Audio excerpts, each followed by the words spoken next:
반갑습니다. 오늘 저희 터치바이블 선교회 그리고 샬롬교회가 함께하는 수요 성경 공부 2019년 전반기 세 번째 성경 공부입니다. 우리가 산상수훈 지금 계속 공부하고 있는데요. 오늘 세 번째 이야기, 하나님께서 당신의 백성을 부르신 이야기를 함께 나누면서 특별히 오늘 팔복에 대해서 이야기를 함께 나누도록 하겠습니다. 우리 잠깐 기도하겠습니다. 거룩하신 하나님 감사드립니다. 주님, 우리가 주님의 제자로 이 땅 가운데 부름받고 세움을 얻었습니다. 주님, 이 땅 가운데서 주의 제자로 합당하게 살게 하시고 무엇보다 주님께서 부르신 바의 합당한 모습이 우리 삶 가운데 신실하게 지켜질 수 있도록 주님 인도하여 주시옵소서. 우리 힘과 능력으로 살아가는 것이 아니라 주께서 우리를 앞서가신 그 십자가의 그 능력으로 우리가 제자된 삶을 이어갈 수 있도록 주님 인도하여 주시고, 그래서 우리가 이 땅 가운데 하나님 나라를 앞당기며 하나님의 통치하심을 더욱더 확장하며 나아가는 주의 제자로 살 수 있도록 인도하여 주시옵소서.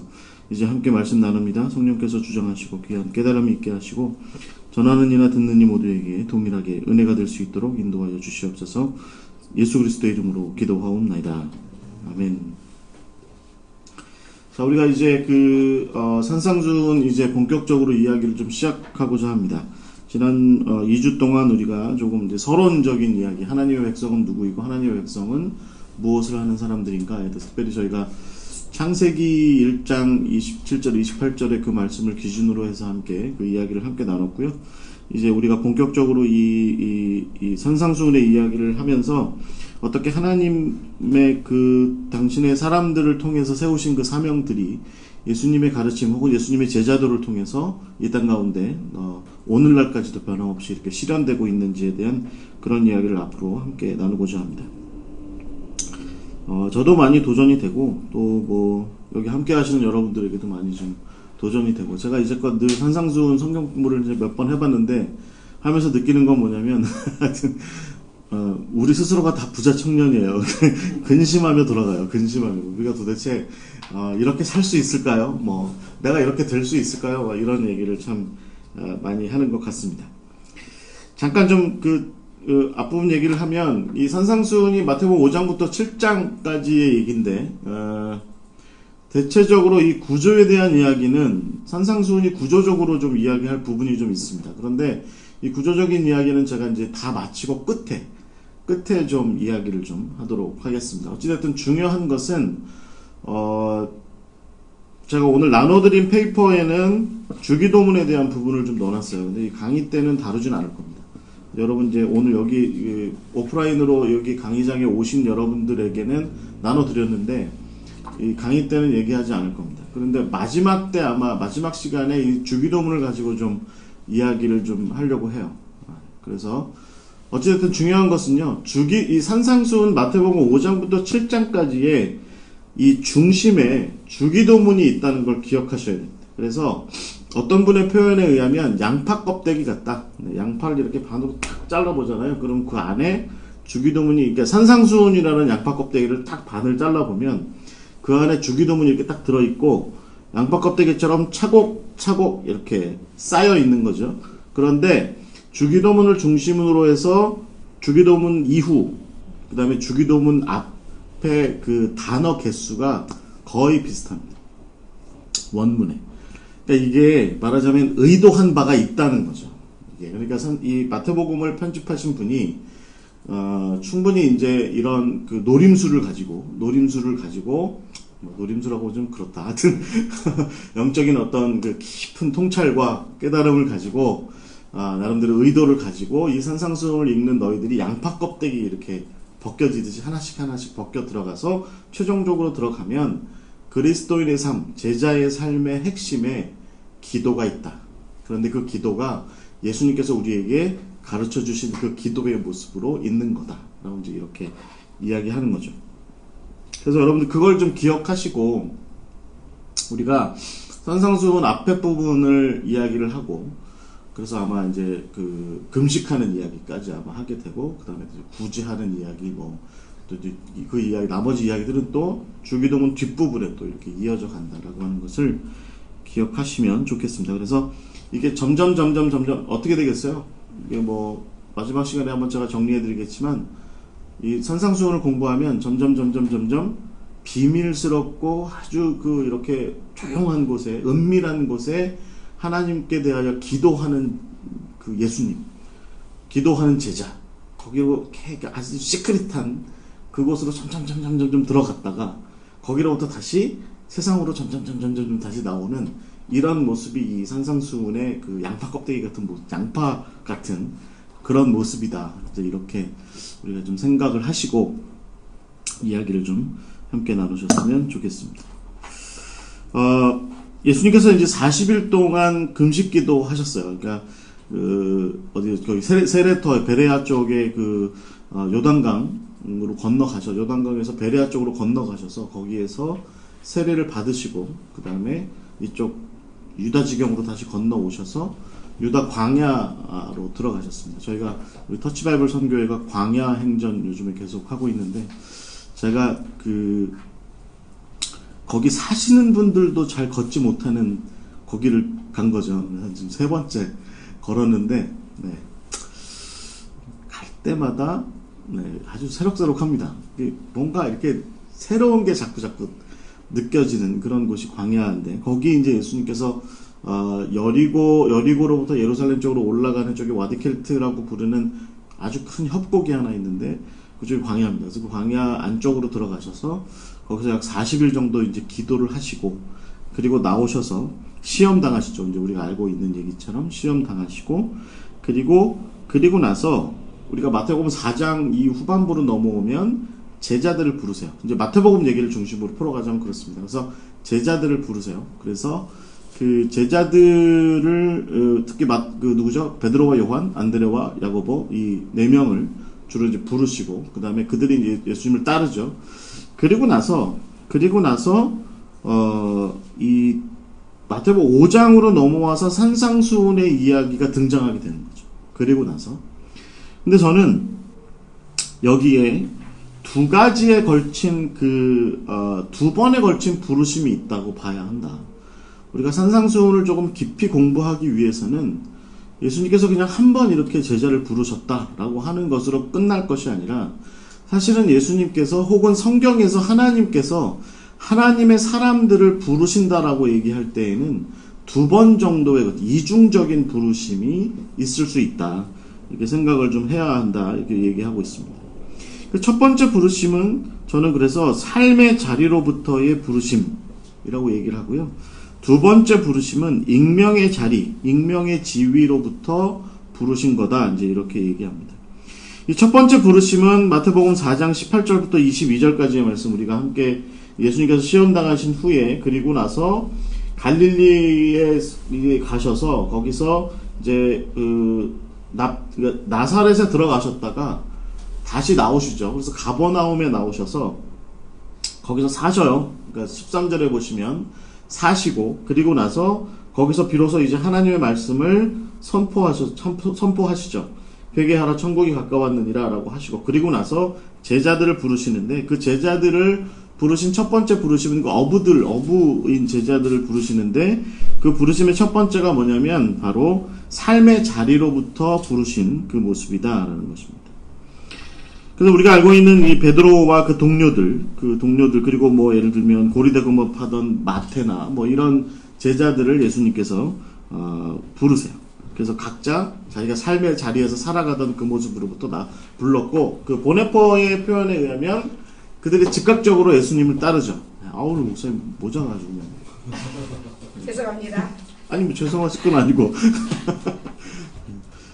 들어오시는데 아주 그냥 화려하시네요. 네. 그래서 이 삶의 자리로부터 각자 자기가 살던 모습으로부터 부르죠. 그래서 제자들이 성경 표현대로 하자면 또 보네퍼도 아주 집중해서 표현하는 모습이 뭐예요? 그러니까 버려두고 각자 자기가 가지고 있던 것들을 다 내려놓고 그리고 예수님의 부르심을 따랐다라고 하는 것이죠. 근데 이제 중요한 건 뭐냐면 저는 이 부르심이 결국에는 우리가 마태복음을 좀 읽어 내려가다 보면 4장 23절, 24절, 25절 말씀을 이렇게 가만히 지켜보면 산상수훈을 하시기 전에 예수님께서 사역하실 때의 모습을 가만히 생각해 보면 이 제자들이 그 군중들 틈바구니에 있는 거죠. 우리가 좀 모습을, 그림을 좀 이렇게 일러스트레이티브하게 좀 그림을 좀 그려보자면, 제자들이 이 군중의 틈바구니에 들어있는 거예요, 그냥 거기에. 그래서 군중들이 예수님을 이렇게 막 이렇게 다녔던 것처럼, 그 제자들도 부름은 받았으나 어찌됐든 갈릴리 변에 예수님께서 이곳저곳을 다니면서 병자들도 고치시고 또 뭐 이렇게 가르침도 주시고 할 때 그 군중들 틈바구니를 주로 이렇게 함께 몰려다니는 그런 모습으로 있었다, 제자들은. 예. 적어도 마태복음의 기술된 방식을, 단계를 따라서 이렇게 보면 그렇다라는 이야기입니다. 그래서 우리가 여러분 마태복음 4장 19절의 말씀대로 나를 따르라, 내가 사람 낚는 어부가 되게 할 것이다 라고 말씀하시고 제자들을 불러내셨는데, 그래서 그들이 순종했는데, 그런데 그들이 그저 그냥 다른 사람들 틈바구니에서 같이 이렇게 휩쓸려 다니는 그런 모습으로 이렇게 있었다라는 것이죠. 저희가 광야행전을 하면 이 갈릴리를 걷습니다.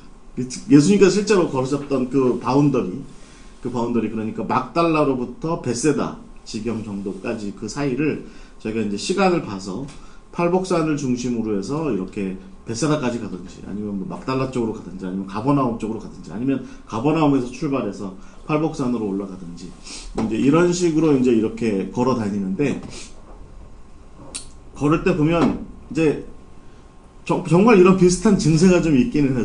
저도 이렇게 광야행전을 진행하면서 느끼는 게 뭐냐면, 함께 하시는 분들이 그냥 정말 제잘되면서 다녀요. 왜냐면 이 갈릴리가요, 특히 이제 겨울철에 가면 좋습니다. 이렇게 선선하고요. 그리고 이렇게 초록이 우거져 있고, 그 다음에 우리가 보통 뭐 예를 들면 그 겨자나무라고 얘기하는 그 겨자밭이죠. 거의 그냥 겨자밭이 그냥 갈릴리의 그 능선을 아주 그냥 노랗게 꽃이 펴 있습니다. 그래서 아주 좋죠. 비만 왔다 하면 뭐 아주 푸르르고 이렇게 그 아주 노란 겨자꽃이 쫙 이렇게 펼쳐져서 이뻐요. 그래서 이 할머니 권사님들은 다니시면 참 예수님께서 꽃동네를 거니셨네, 뭐 이렇게 좀 얘기를 하세요. 그래서 이렇게 다니는데, 그러면 이제 같이 이렇게 따라다니는 거예요. 근데 그런 와중에 중간에 저희가 이제 어느 시점에 딱 서게 되면, 예를 들면 뭐 베드로 수익권 교회 근처를 걸어갈 때,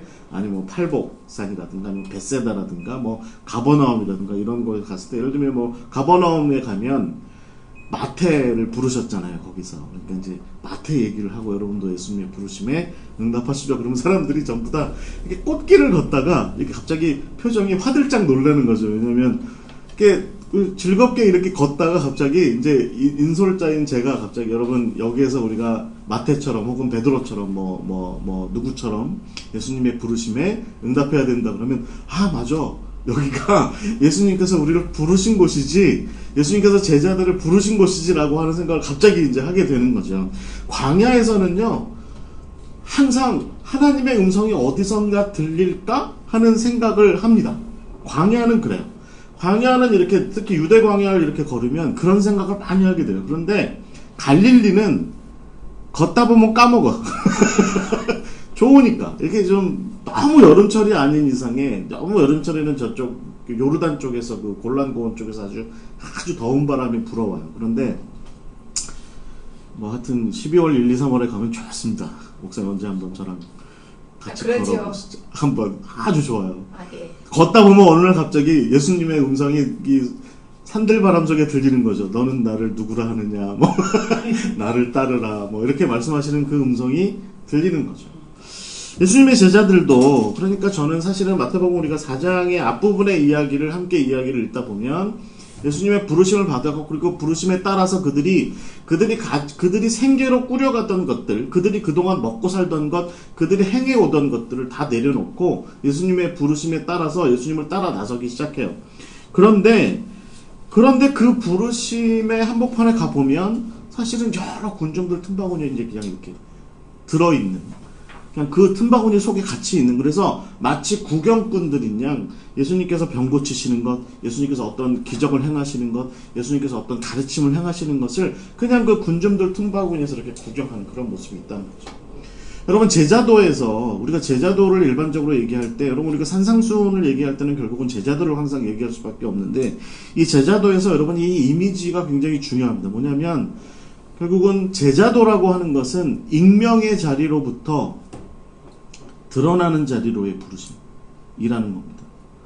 현대 그리스도인들, 현대의 교회의 가장 특징은 현대교회가 대형화되면서 특히 미국산 교회가 제 표현에 미국산 교회가 메이드 인 USA 교회가 우리나라로 많이 이렇게 넘어 들어오면서 그러면서 한국 교회가 어떤 모습이 자꾸 됐어요? 이게 대형 교회가 되어가는 거죠.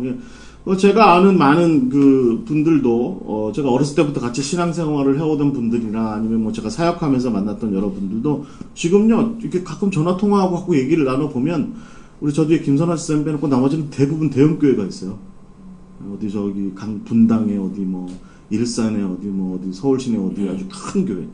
뭐 하세요? 그러면 주일날 교회만 열심히 다녀요. 그러는 거죠. 익명으로 숨어 들어가는 거죠. 그게 편하잖아요. 사실은 뭐 목회자인 저도 가끔은 주일날 어느 날 좀 어디 숨어 들었으면 좋겠다. 그런 생각 가끔 할 때가 있는데 평신도들 오죽하겠습니까? 그래서 스펙테클러, 그러니까 구경하는 사람의 입장으로 가서 그냥 거기 처박혀 있는 부르심의 단계가 있다는 겁니다. 사실은. 그런데 그리고 나서 그 익명의 무리들 틈바구니에서 결국에는 우리는 두 번째의 국면으로 우리를 부르시는 그 부르심, 두 번째의 부르심으로 우리를 부르시는 그 부르심이 있다라고 하는 것을 우리가 늘 유념해야 한다는 거죠. 저랑 같이 갈릴리를 걷던 분들이 꽃길을 막 이렇게 걷다가 겨자씨 꽃밭을 막 그렇게 걷다가 어느 시간에 갑자기 성경 말씀이 튀어나오고 예수님의 부르심에 대한 얘기가 튀어나오면 맞다, 내가 지금 예수님께서 사역하셨던 갈릴리를 걷고 있는 것이 지금 내가 지금 꽃밭에 피크닉 나와 있는 게 아니지라는 생각을 하게 되는 것처럼 예수님의 부르심에도 결국은 이렇게 익명의 자리, 그냥 쏠려다니고 쓸려다니던 그런 삶으로부터 구체적으로 부르시는, 이제 좀 나와, 좀 너 스스로 좀 나와서 좀 서봐 라고 얘기하는 그 부르심의 자리로 부르시는 그게 있다는 것이죠. 제가 아는 한 분이 세례를 안 받다가 최근에 세례를 받겠다고 마음을 먹었는데 여전히 고민을 해요. 그래서 저는 예수를 믿고 예수님을 이렇게 뭐 구세주로 고백하고 막 이런 일들이 어려운가 보다 이제 이렇게 생각을 했는데 그분이 뭐라고 그러냐면, 아니 그게 어려운 게 아니라 그 많은 사람들이 보는 앞에 나와서 이렇게 그 세례 예식을 하는 거 있잖아요. 그리고 뭐 이렇게 문답하잖아요. 막 이렇게. 그리고 이제 네, 아멘 뭐 이렇게 대답하고 너무 부담스럽다는 거예요. 그것만 안 하면, 그것만 어디 목사님 방에서 조용히 둘이 앉아가지고 이렇게 해결하면 그러면 자기 세례 받겠대요. 근데 자기는 그게 너무 어렵다는 거예요. 그게. 그래서 이 익명의 자리로부터 이렇게 부르심 받아 나오는 것의 의미가 그럴 수도 있겠다 뭔지 생각이 좀 들어갑니다. 어찌됐든 여러분, 우리가 이제 생각을 해야 되는 이 마태복음 5장으로 넘어와서 우리가 생각해 봐야 되는 그 포인트가 뭐냐면, 익명의 자리로부터 예수님께서 우리를 세상이 다 하는 자리로, 하나님께서 어디서나 볼 수 있는 그 자리로 부르신다. 그것이 바로 마태복음 5장으로 넘어와서 산상수훈이 시작되기 전에 그 모습이다. 이렇게 봐야 하는 것이죠. 그럼 우리가 5장 1절에 보시면, 바로 4장 25절의 뒷부분에 보시면, 25절에 보시면 수많은 무리가 따랐다. 그러니까 거기에 제자들도 같이 따랐던 거죠. 그러다가 5장 1절에 보시면 예수께서 무리를 보시고 산에 올라가 앉으시니 제자들이 나왔다. 이게 두 번째 부르심이랍니다. 그러니까 무리들이 있고 예수님께서는 산 위에 올라가셨고, 혹시 여기 성주사 갔다 오시면 저기 팔복산, 제가 이제 처음에는 어떤 분이 이게 진짜 여기서 예수님이 했는지 안 했는지 우리는 몰라요, 뭐 이렇게 얘기를 하는데, 그럴 수도 있겠다 생각했는데, 제가 몇 번을 다녀보니까, 갈릴리를 몇 번을 다녀보니까 그 위치가 그럴 법해요. 거기 예수님께서 정말 계셨을 법해요. 그래서 딱 그 위치에 딱 쓰신 다음에 무리들은 산 밑에 있고 그 중간쯤에 중간쯤에서 위치 어딘가에 그 예수님께서 마태복음 마지막 부분에 너희가 모든 족속으로 제자를 삼아라 이렇게 말씀하신 그 말씀을 하신 대사명을 위임하신 자리가 있거든요. 이제 그쯤 어딘가로부터 이렇게 딱 부름받아 나오면 그러면 군중들이 산 밑에 있고 중간쯤에 제자들이 있고 산에 예수님께서 계시고 그래서 딱 이 3단 구조가 딱 펼쳐지는 거죠. 그래서 여러분 이 3단 구조를 기억하셔야 됩니다. 마태복음 5장 1절에 예수님께서 무리를 보시고 산에 올라가 앉으신 다음에 제자들이 나왔다라고 얘기하는 이 표현은 결국은 제자들이 어디로부터 나온 거예요? 무리들로부터 나왔다 라는 겁니다. 그러니까 여러분 이것이 결국은 드러나는 삶으로 나온 거죠. 드러나는 삶. 그래서 scandalized, 그러니까 폭로된. 여러분 저 연예계에서 가장 많이 쓰는 표현이 스캔들이에요. 스캔들. 스캔들의 영어 표현의 가장 적절한 해석이 뭐죠? 폭로죠. 그러니까 둘이 비밀 연애하다가 갑자기 폭로되는 거죠. 그래서 세상 사람들이 다 알게 되는 거. 똑같은 이치입니다. 우리 그리스도인이라고 하는 사람들도 익명의 자리, 무리 한복판에 그냥 숨어서 익명의 한 사람으로 살던 자리로부터 예수님께서 제자로 본격적인 제자의 삶으로 부르실 때에는 scandalized, 그러니까 드러나고 폭로된 삶. 그래서 세상 모든 사람들이 다 네가 제자인 것을 알게 되는, 당신이 예수의 사람인 것을 알게 되는 그 자리로 폭로되는 그것이 바로 제자로의 두 번째 부르심이다라는 것입니다. 제가 아는 집사님 한 분이 익명의 자리에 늘 있었거든요. 근데 이렇게 주일날 항상 그래서 이분이 이제 예배실 중간 자리에 가서 앉아요. 그래서 딱 앉아서 이제 부인하고 둘이 앉아서 이렇게 있는데 옆자리에 누가 와서 탁 앉더래요. 두 부부가. 그러더니 가만히 자기를 쳐다보더래요. 그래서 교회에서 이렇게 자기 쳐다보는 거 별로 그렇게 익숙하지 않은 양반인데 자꾸 쳐다보니까 같이 이렇게 쳐다봤대. 근데 낯이 익더래요. 낯이 익더래. 이 양반이 이제 원래 작은 교회에서 열심히 봉사하던 분인데 큰 교회, 아까 제가 말씀드린 것처럼 큰 교회로 옮겨서 익명의 그리스도인이 됐거든요. 그래서 조용히 이제 주일만 예배 드리고 오후에는 꽃구경 다니고 그렇게 살았는데 주일날 아침에 이렇게 다 앉아서 예배를 드리고 있는데 옆에 와 앉은 부부가 너무 낯이 익은 거예요. 서로 쳐다봤대요. 서로. 우리가 초등학교 때 만났나, 중학교 때 만났나, 고등학교 때 만났나, 대학 때 만났나, 남자들은 또 군대 동기인가 쳐다봤는데 가만히 보니까 너무 낯이 익고 알고 봤더니 옆집 사람인데 전도돼서 온 거예요. 전도가 돼서 와서 딱 자리에 앉았는데 옆에 보니까 자기 옆집 부부가 앉아있는 거죠. 옆집 부인이 이쪽 부부한테 이렇게 얘기했대요. 이렇게. 교회 다니셨어요? 근데 그 순간에 하늘이 무너지는 것 같더래요. 하늘이. 저도 제가 몇 년 전에 이제 새로 새 집으로 이사를 해서 갔는데 저 아래층에 권사님 사세요. 권사님 사시는데 엘리베이터에서 만날 때마다 저한테 아이고 목사님 인사해요. 그러면 저는 그게 너무 낯이 뜨겁더라고 제가. 그래가지고 저기 아무 소리 네 그러고 이렇게 인사하거든요. 근데 뭐 다른 분이 한 번 더 타면 그래서 이제 저희 건물은 다 이제 제가 목사인 거 다 알죠. 다 알게 됐죠. 그래서 저는 진짜 그러고 나니까 무슨 쓰레기를 함부로 버릴 수도 없고 참 그게 그렇더라고요. 그게 이게 드러난다라고 하는 게 그런 거죠. 그러니까 이 집사님들도 결국은 그렇게 된 거예요. 그래서 이 두 분이 제가 이제 알고 지내는 분인데 이분이 저한테 뭐라고 그러냐면 목사님 저의 익명은 이제 끝났습니다. 저 이제 세상이 다 저희 아파트 단지 모든 사람들이 저희가 교회 다니는 사람들이라는 것을 다 알게 됐고 집사라는 것을 다 알게 됐습니다. 저희들 어떻게 하죠? 이렇게 얘기하더라고요. 그래서 저는 그 얘기 들으면서 뭐 저도 그런 비슷한 경험을 했었으니까 목사지만 그런 경험을 했으니까 충분히 이해돼요. 충분히 이해돼요. 그게 그렇게 폭로된다라고 하는 게 그게 참 어려운 일입니다. 이제는 아마 헛짓 못 하실 겁니다. 아파트 단지 내에서 헛짓 하셨다간 당장 교회 다니는 것들이 이런 소리를 들으실 테니까 쉽지 않으실 겁니다. 그런 얘기를 함께 했습니다. 여러분, 이게 폭로된다라고 하는 것이 결국 그런 거죠. 내가 누군지를 잘 사람들이 모르고 있다가 내가 누군지를 알게 되는, 사람들이 내 정체를 알게 되는, 그것이 결국에는 두 번째 부르심의 사실은 굉장히 중요한 핵심이다라는 것입니다. 그래서 저는 우리가 사실은 이 마태복음 5장의 산상수훈의 이야기가 시작될 때 굉장히 두렵고 떨리는 첫 표현이 뭐냐면 제자들이 나아온지라.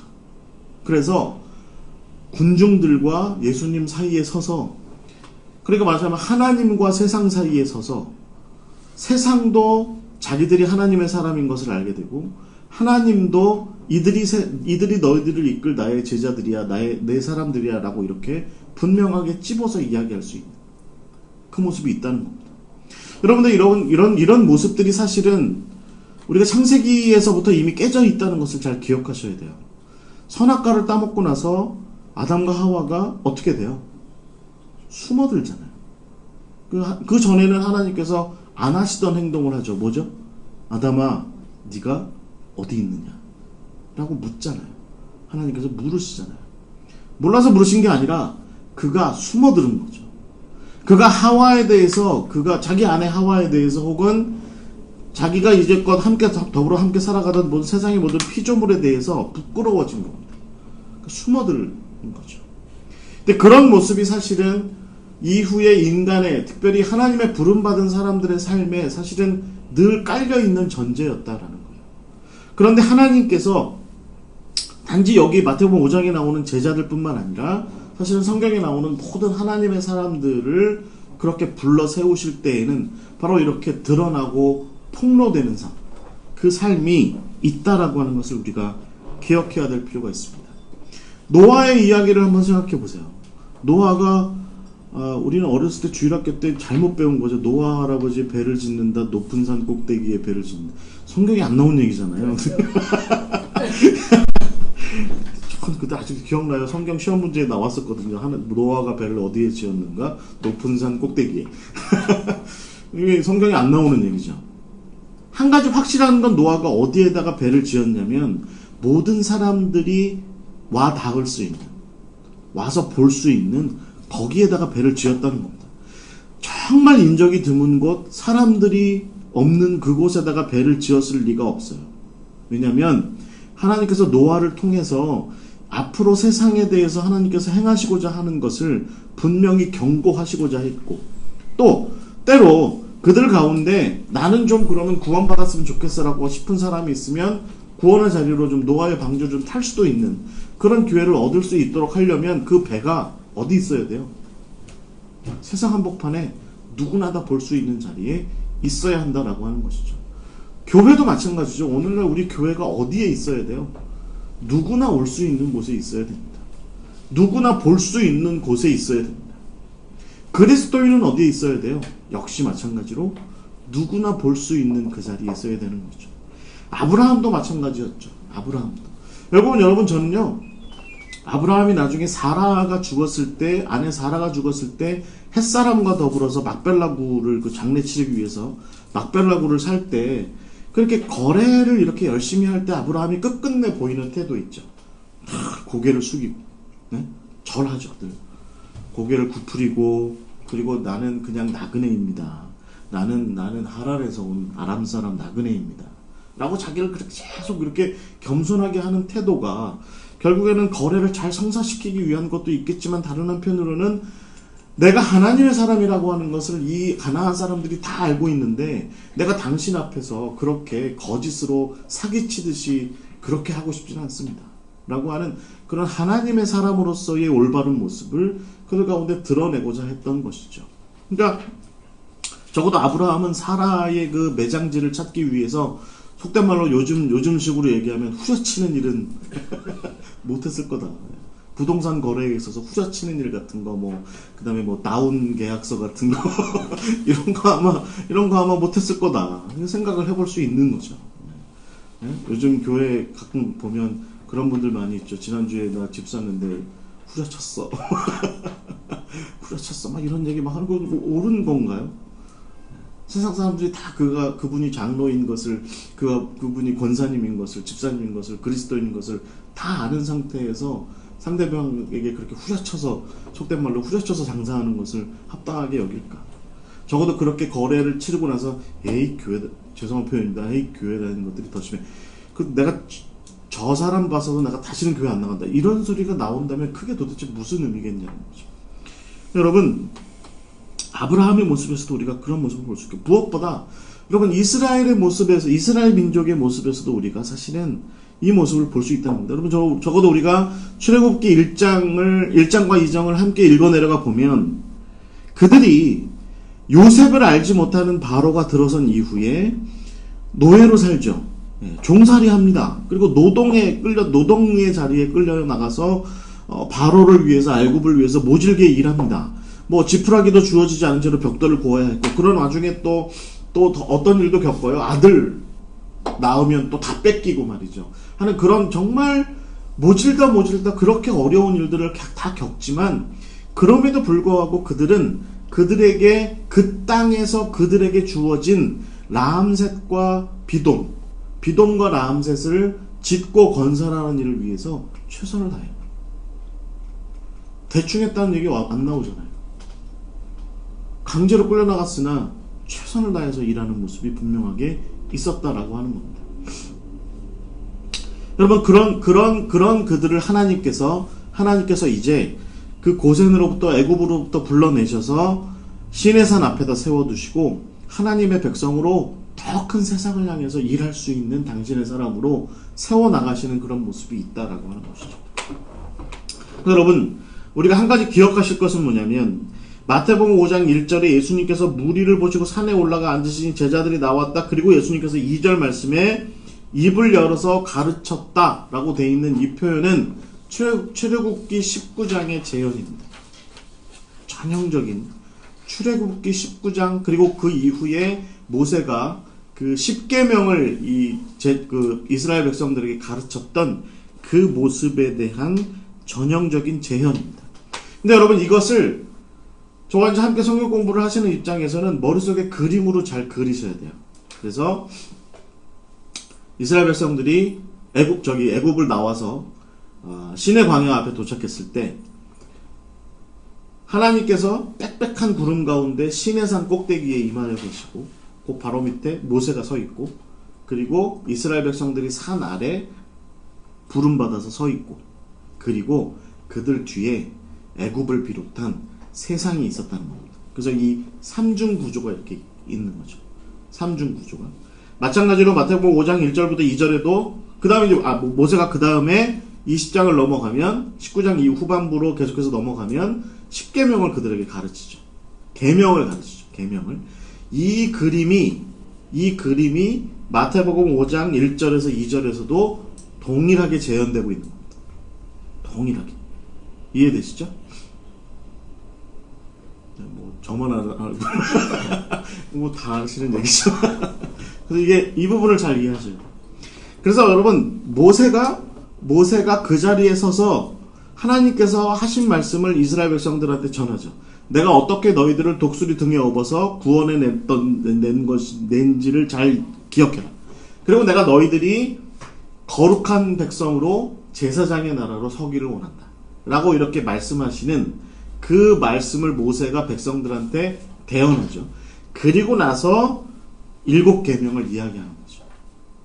그리고 나서 10가지 10계명을 이야기하는 거죠. 예수님의 패턴도 똑같습니다. 봐보세요. 5장 1절에서 산에 올라갔어요. 모세처럼.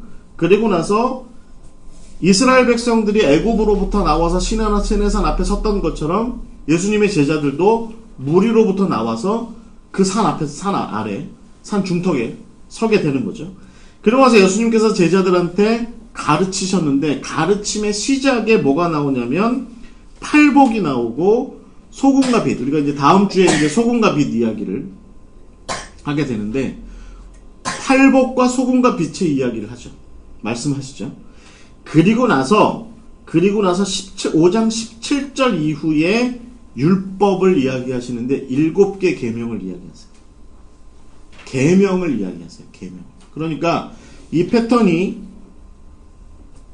저는 우리가 지금 고난주간 하는데 지난주에 종려주일 하죠. 종려주일 때 내가 설교할 때도 그런 얘기 했어요. 예수님의 퍼포먼스라고.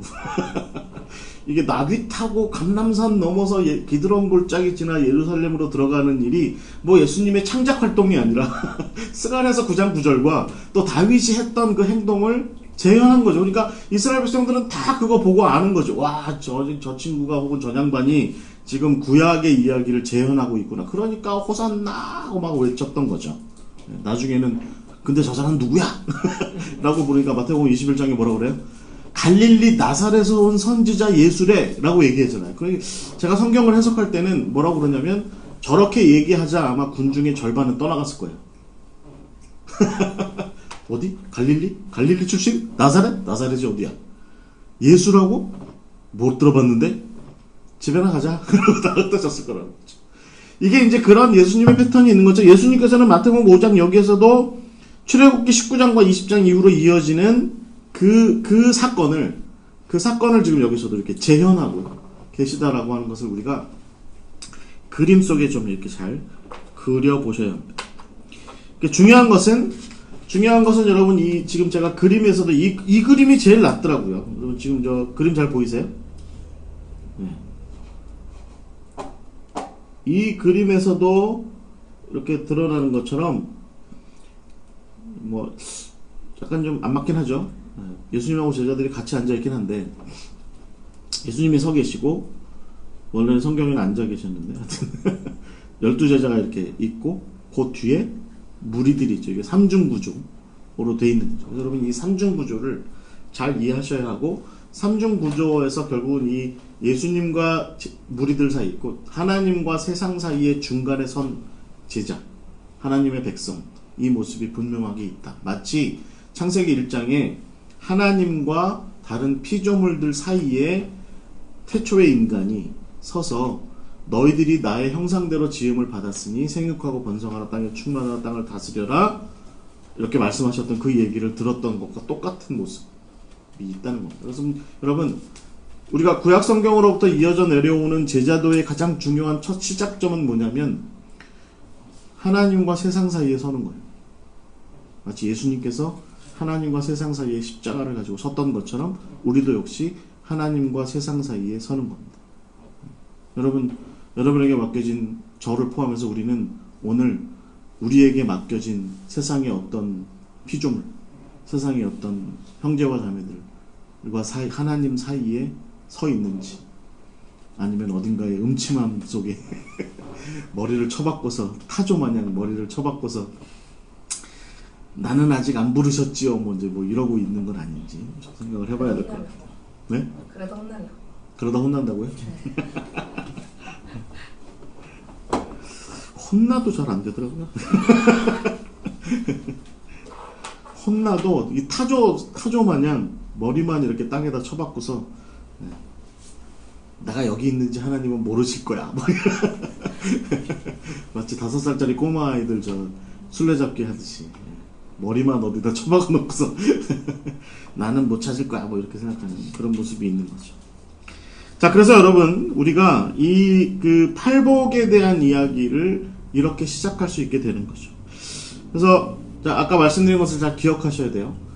모세가 이스라엘 백성들을 출애굽한 이스라엘 백성들을 시내산에서 그렇게 삼중구조로 세워놓고 그 다음에 너희들이 거룩한 백성이고 제사장의 나라가 돼야 돼. 세상에 대해서 나를 위해서 하나님을 위해서 그러니까 제사장의 나라가 돼야 돼 라고 말씀하신 그 사명을 그 이스라엘 백성들에게 이렇게 정체성으로 제사장의 나라라고 하는 것이 결국은 정체성으로 주어진 거죠. 네.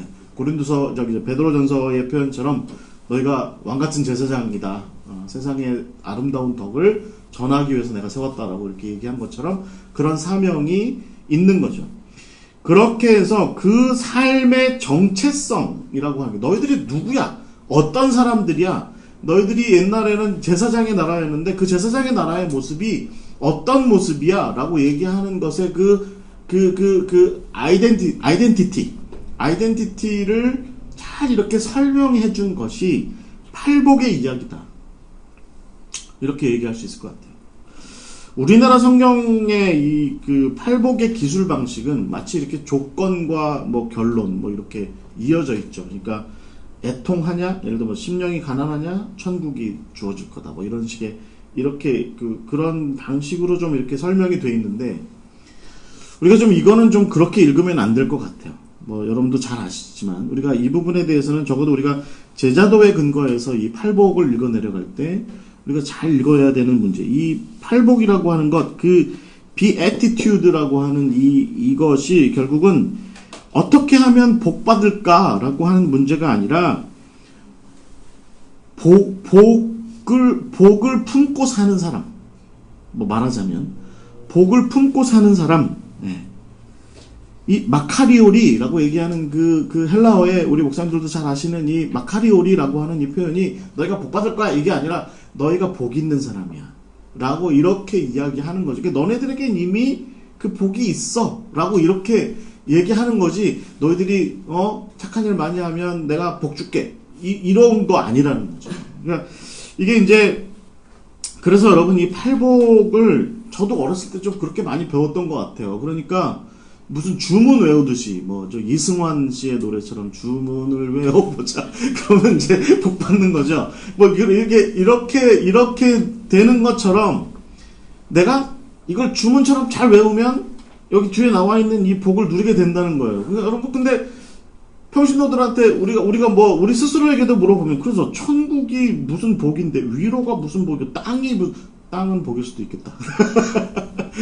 요즘 세상에. 하여튼 뭐 그런 복이야. 그게 복을 누리게 될 거야. 이렇게 이야기하는 건 잘못된 해석이라는 거죠.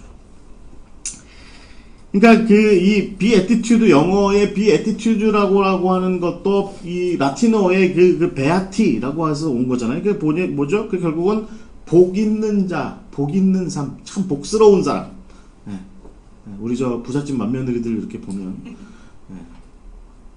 복스럽게 생겼다. 뭐 이렇게 얘기하는 것처럼 예수님이 그렇게 보신 거예요. 그러니까 이게요, 여러분, 이게 분위기로 보자면 이런 거죠. 제가 좀 이렇게 그 분위기로 좀 말씀드리자면 예수님 앞에 제자들이 이렇게 나왔잖아요. 자, 예수님이 이렇게 말씀하셨을 것 같아요. 산 위에 올라서 제자라고 생각하는 사람 나와봐. 안 나온 놈도 있었을 거고. 하여튼 근데 뭐 베드로나 뭐 이런 사람들은 나왔던 거죠. 그다음에 막달라 마리아 뭐 이런 사람들도 나왔겠죠. 그래서 나와서 이렇게 딱 서 있는데 이걸 가만히 이렇게 그 예수님이 지금까지 이제 그 나온 사람들을 쳐다보는 거죠. 얼굴을 하나씩. 그리고 그 삶도 좀 알잖아요. 예수님도 아는 거죠. 베드로가 어떻게 사는지, 뭐 요한이 어떻게 사는지, 특히 뭐 마리아가 어떻게 사는지, 이게 삶을 이렇게 보는 거죠. 이렇게 보니까 보고 나서 이렇게 예수님께서 이렇게 말씀하시는 게 참 너는 참 복스러운 사람들이다. 이렇게 말씀하신 거죠.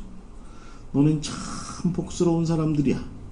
참 하나님이 참 좋아하시는 하늘 하나님이 참 너네를 보면 기뻐하고 즐거워하는 그런 사람이야. 너네들이 그런 사람들이야. 내가 참 보기가 좋아. 라고 말씀하시는 그 모습이 이 팔복에 있는 거죠. 그래서 여러분, 팔복이라고 하는 것은 결국 이미 복을 누리고 있는 사람들인 거예요.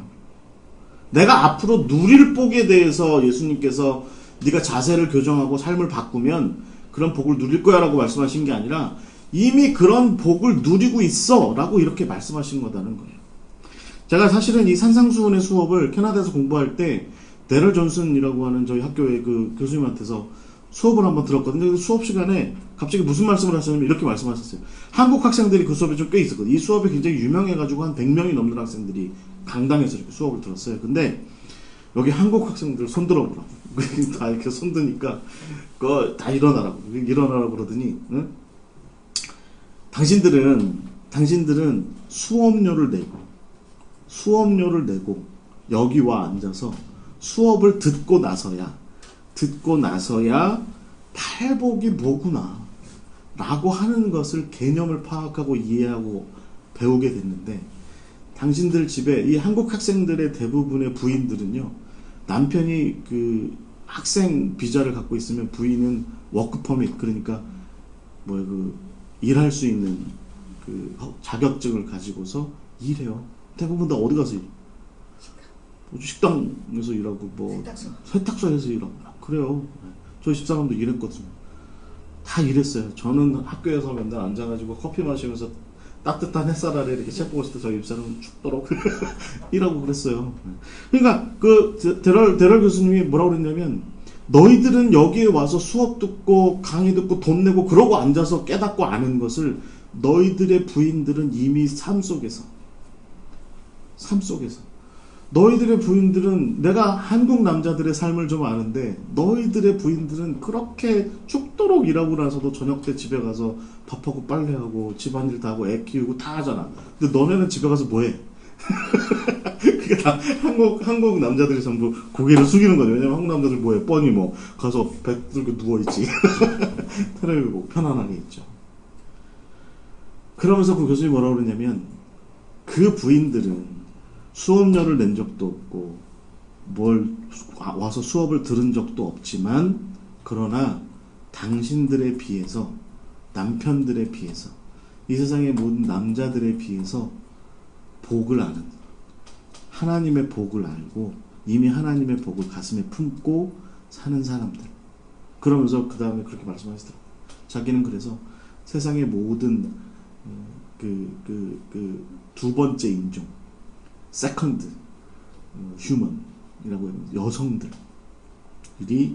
팔복을 이미 태어날 때부터 누리고 사는 사람들, 이렇게 얘기를 하더라고요. 그때 한국 학생들 전부 풀이 죽어가지고 자리에 앉아가지고 그리고 나와서 저들이 뭐라고 그랬냐면, 수업 들어도 뭔 소리인지 모르겠다. 게다가 영어로 떠들어대가지고 수업 들어도 뭔 소리인지 모르겠다. 그러고 나와서 그랬어요.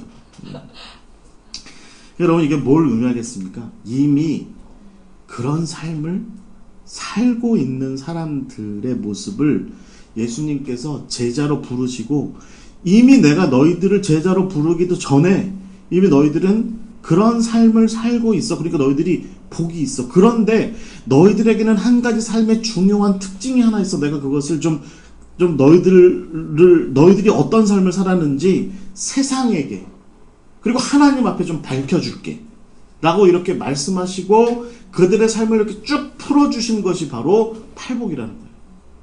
이해가 되세요?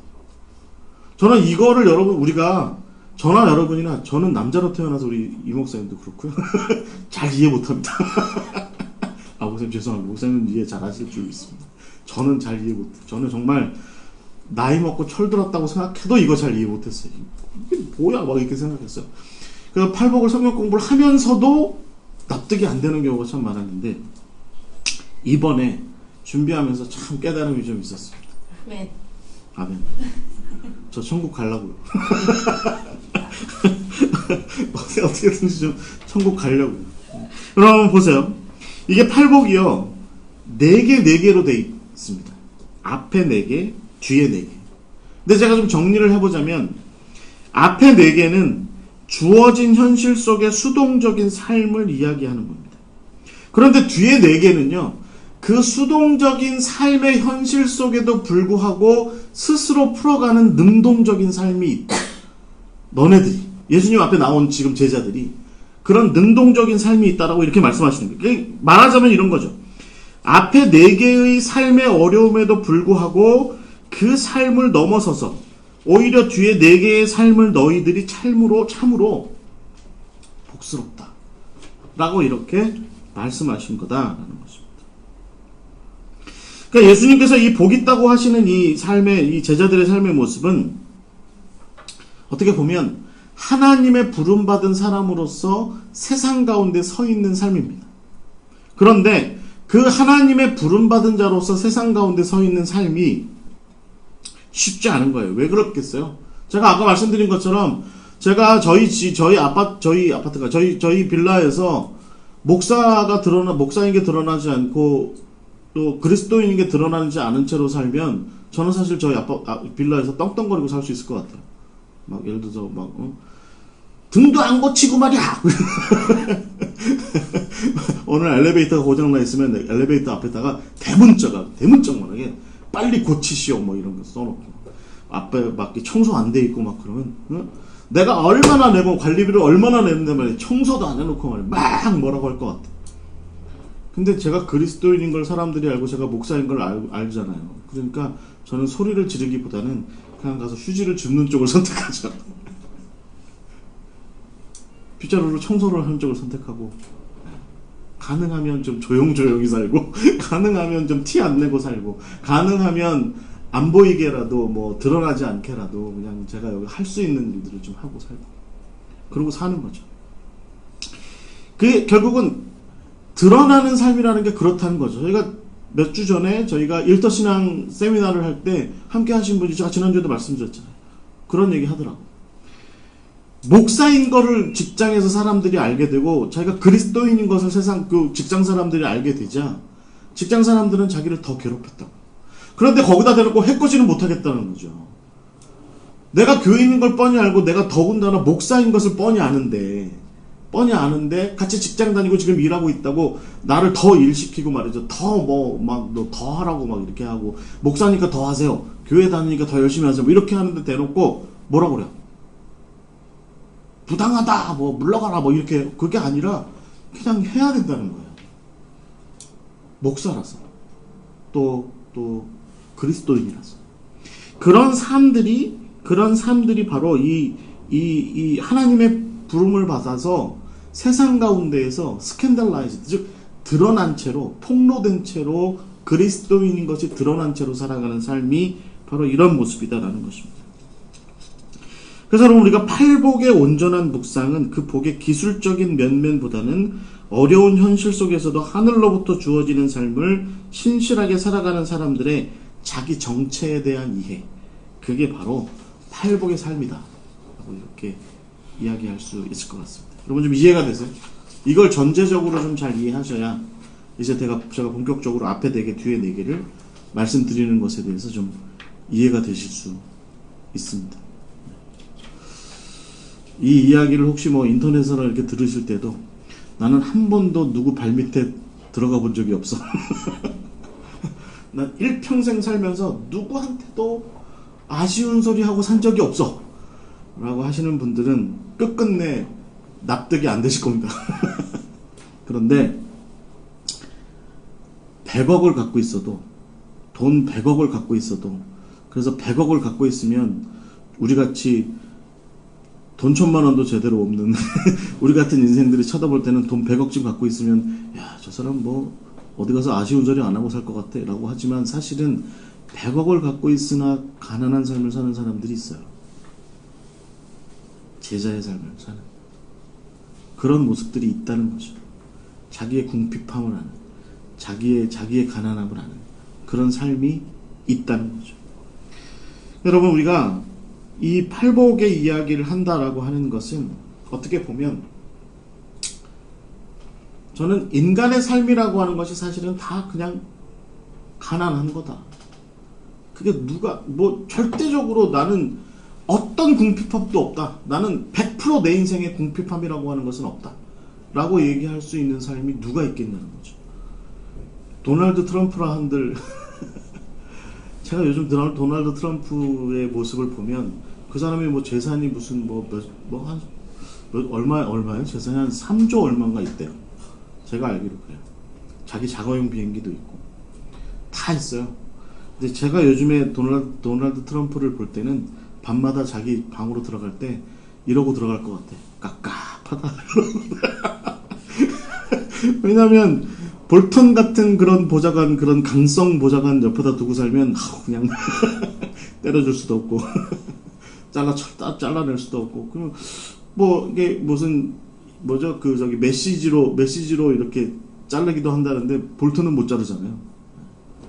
그런 삶이 있는 거죠. 그런 삶이.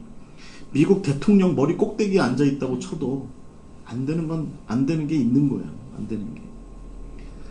제가 아는 한 친구가 저한테, 자기가 앞으로 세상에서 가장 센 사람이 돼서, 센 사람의 위치, 제가 이제 그 청년대거든요, 그 친구가. 센 사람이 돼서 센 사람의 위치에 올라가서 세상을 호령하면, 그러면 많은 사람들을 전도할 수 있을 것 같다고. 그래서 그때 저한테 뭐라고 그랬냐면, 그 친구가 그때 19살이었거든요, 그 친구가.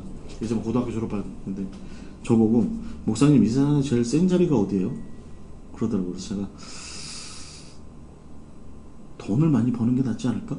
그랬더니 그러면 자기가 재벌 딸이랑 사귀겠대. 자기는 돈이 없으니까 재벌 딸이랑 사귀겠대. 그래서 제가 이제 뭐라고 그랬냐면, 야, 근데 재벌도 보니까 정치하는 사람한테는 힘을 못 쓰는 것 같더라. 그랬더니 그래요? 그러면 어느 집에 가야 되지? 그러더라고요. 그래서 제가 거기는 어느 집 가지 말고 그냥 네가 젊어서부터 청년당원해. 그래서 이름을 지역구나 이런 데 폭넓게 알리다 보면 이름이 떨쳐지면 국회의원이 되고, 국회의원이 되는 게 내가 보기엔 제일 빨라. 너 공부 못하잖아. 고시 보고 이런 건 넌 안 될 것 같고 국회의원이 돼. 그럼 제일 빨라. 그랬더니 그때 자기가 국회의원이 되겠대. 그래서 제가 근데 정치하는 사람보다 요즘은 언론이 훨씬 더 센 것 같다. 그랬더니 그러면 어디 가야 돼? 내가 내 생각 우리나라가 3대 신문사 있잖아. 거기 어디로 좀 잘 붙어봐. 그랬더니 거기는 그러면 또 그 집 딸하고 결혼을 해야 되겠네. 다시 또 결혼으로 또 턴을 했어요. 그래가지고 이제 높은 위치에 올라가겠다는 거죠. 그래서 그 다음에 뭐라고 그랬냐면, 근데 네가 세상에 그렇게 제일 꼭대기에 앉아있다 한들 더 높은 사람이 있더라. 그랬더니 누구냐요? 또 누구냐? 언론사 사주보다 더 높은 사람이 누구냐? 그래서 제가 그렇게 대답했죠. 그분 부인? 그랬더니 그분 부인? 그랬더니 근심하며 돌아갔습니다. 왜냐면 수술을 할 수도 없고 근심하며 돌아갔습니다. 그런 거죠. 세상에 제일 높은 위치에 올라가 앉아서 누구에게도 아쉬운 소리 하지 않을 만한 자리에 올라서면 그 세상을 바른 길로 이끌 수 있지 않을까라고 이렇게 생각하지만, 예수님께서 여러분 세 번째 시험 당하실 때 세 번째 시험에서 그렇게 말씀하신 거죠. 나를 시험하지 마라. 사단이 세상 높은 곳에 데리고 올라가서 내게 절하면 이걸 다 너한테 주겠다라고 얘기했을 때 나를 시험하지 마라 이렇게 말씀하신 것처럼, 사실은 하나님의 사람으로서 세상을 구원의 자리로 인도한다라고 하는 것에는, 그래서 예수님께서 말씀하시는 이 팔복의 삶에는 사실은 하나님의 방식이 있는 거예요. 세상에 대해서 제사장의 나라가 돼야 된다라고 말씀하시고, 그러니까 어떤 군주의 자리가 아니라, 무슨 어떤 패왕의 자리가 아니라, 어떤 제왕의 자리가 아니라, 네가 제사장의 모습이 돼야 세상을 하나님께로 인도할 수 있어 라고 얘기하는 그 모습에는, 그 하나님의 방식에는 의미가 있는 겁니다. 그래서 예수님께서 너네들이 하나님께서 기뻐하시는 제자의 모습이야 라고 이렇게 말씀하시는 거기에 다 의미가 있다라고 하는 것이죠. 여러분 한번 생각해 보십시오. 앞에 우리가 한번 읽어볼까요? 3절부터 6절까지 말씀입니다. 성경 다 갖고 계시죠? 마태복음 5장 3절부터 6절까지 말씀 함께 읽겠습니다. 시작. 심령이 가난한 자는 복이 있나니 천국이 그들의 것이며, 애통하는 자는 복이 있나니 그들이 위로를 받을 것이며, 온유한 자는 복이 있나니 그들이 땅을 기업으로 받을 것이며, 의에 줄이고 목마른 자는 복이 있나니 그들이 배부를 것이며. 아멘. 제가 말씀드린 것처럼 우리가 뒤에 받을 복에 대한 이야기는 우리가 여기서 집중하지 않겠습니다. 중요한 것은 뭐냐면 심령이 가난하고 애통하고 온유하고 의에 줄인 모습이다라는 것입니다. 여러분 이 모습에 대해서 한번 가만히 생각해 보세요. 여러분 이걸 제가 보기에는 어떤 분들은 잘 인정하지 않으시는데, 제가 보기에 이거 정말 잘 해석해 놓은, 번역을 잘 해놓은 성경은 제가 보기엔 메시지 성경이에요. 그 유진 피터슨, 저도 배웠지만 그 유진 피터슨 교수님의 쓰신 메시지 성경, 그 영어판을 이렇게 보시면요, 이거 잘 번역되어 있습니다. 이게 어떤 모습일까요? 기본적인 전제가 가난한 거라는 겁니다. 가난한 것이 일단 복이 있다는 거예요. 가난한 게. 그러니까 가난함이라는 게 뭐예요? 나는 난 뭐가 없어 라고 생각하는 사람이에요. 제가 좀 그런 편이거든요. 제가 어딜 봐도 이렇게 가난해 보이지 않는데 제가 어디를 봐도 가난해 보이질 않는데요. 저희 이제 목회자 친구들끼리 앉아서 이렇게 잠깐 얘기를 해보면 이 가난해 보이는 목회자가 있어요.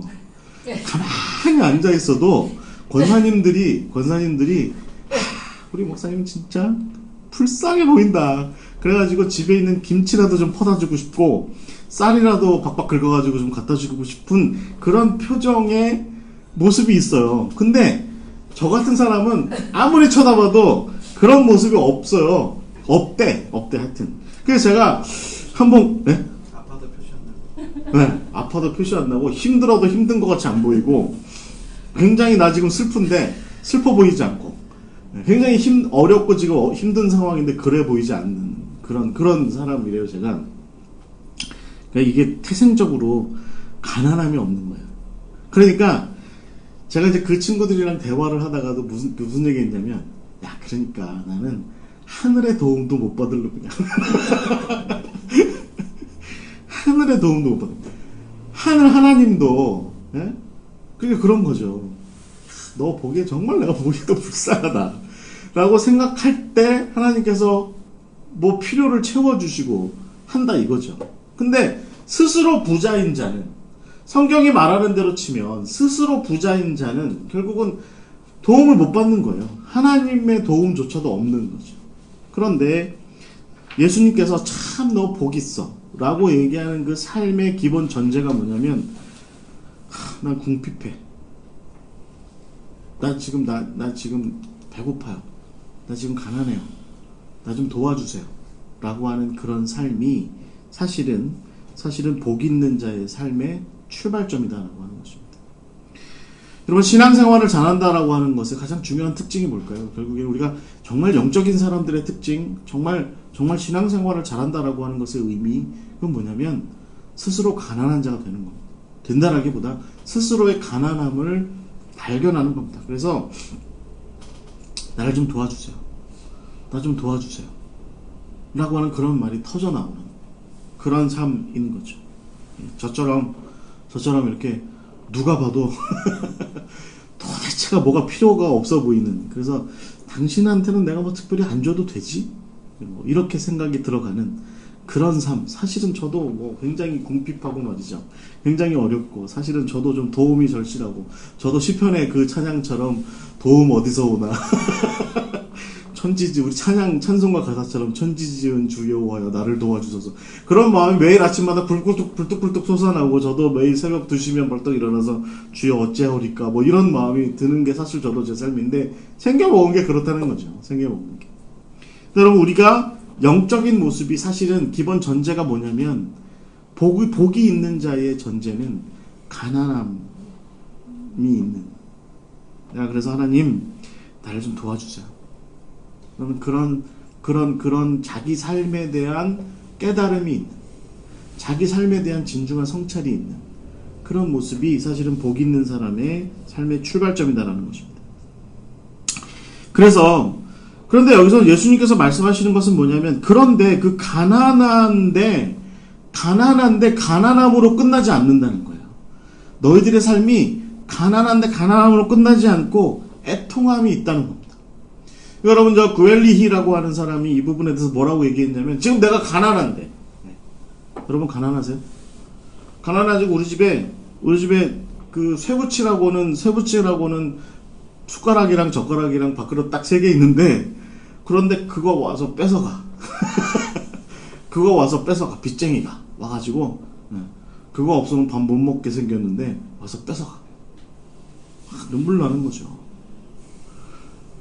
주여 소리가 절로 나오는 거예요. 하나님, 그나마 탈락 남아있는 거, 그 밥숟가락, 젓가락 그렇게 남아있는데, 그것마저 이렇게 뺏어가시면, 저희 집은 어떻게 하고요?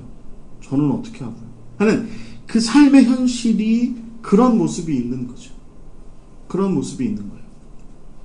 여러분, 삶을 살아가면 살아갈수록, 우리가 인생이 거듭되면 거듭될수록, 뭐가 더 많이 채워지세요? 아니면 결핍에 더한 결핍을 더 많이 느끼세요? 그게 사실은 우리가 영적으로 깊이 우리의 삶이 시간이 흘러가며 진일보되는 것 가운데 느껴야 되는 마음이라는 겁니다. 제가 월요일날 저녁에 우리 사무실 식구들이랑 이제 앉아서 스터디하는 모임이 있는데, 스터디할 때 그런 얘기를 좀 나눴어요. 우리 전사님 한 분이 질문을 하더라고요. 왜 우리는 과학적으로 지식을 더 많이 알게 됐음에도 불구하고 여전히 갈급해 할까요?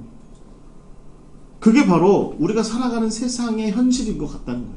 우리가 과학적으로 굉장히 많은 걸 지금부터 딱 500년 전보다 혹은 100년 전보다 우리는 굉장히 세상에 대한 지식을 더 많이 알고 있고, 우리가 500년 전 사람을 만나서 대화해보면 아마 세종대왕보다 요즘 유치원 다니는 애들이 더 많은 걸 알고 있을 겁니다. 우리가 사는 세상에 대해서. 그런데 세종대왕보다 그러면 오늘을 살아가는 현대인이 그러면 더 많은 걸 알고 있으니까 더 여유자적한 삶을 사느냐? 그렇지 않다는 거죠. 세상을 알면 알수록에, 세상의 어떤 것들을 취하면 취할수록에 내가 못 가진 것에 대한 깨달음이 훨씬 더 기하급수적으로 더 빨리 늘어나게 되는 거죠.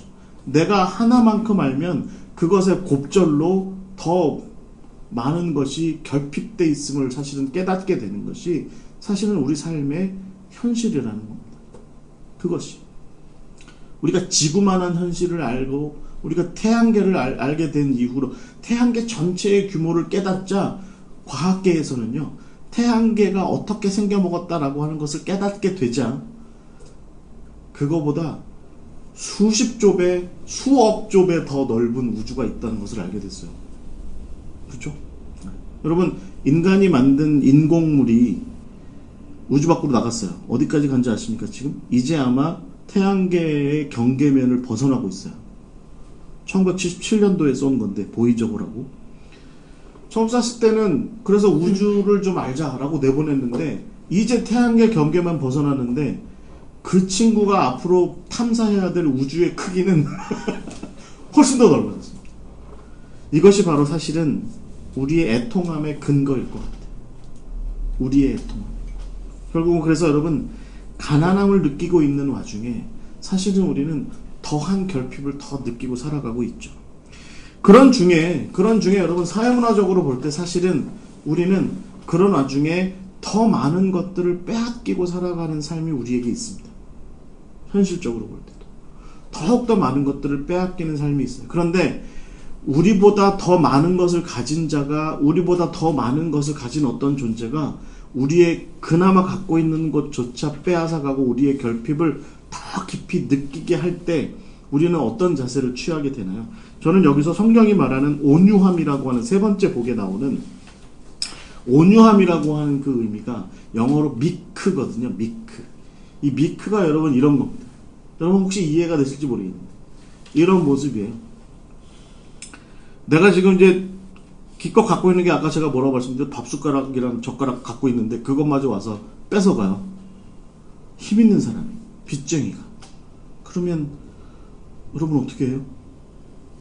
여러분 은행이 와가지고 어느 날 갑자기 목사님 지금 빚 지고 계신 거 빨리 갚으라고 나라 정책이 바뀌었다고 빨리 갚으라고 그러면 어떻게 하세요? 줘야지 뭐. 그죠? 줘야 돼요. 우리 같은 사람이 무슨 힘이 있어요? 일단 줄 수 있을 만큼 최선을 다해서 주는 게 그나마 살 길입니다. 그거 안 주고 버티고 있어 봐야 결국에는 더 큰 시련과 더 큰 어려움이 닥쳐온다는 걸 아니까 일단 달라고 그러면 일단 줘야 돼요. 근데 이게 미크라는 게 어떤 의미냐면 그걸 뺏어가면서 우리한테 이렇게 얘기하는 거죠. 왜 안 입고 없냐?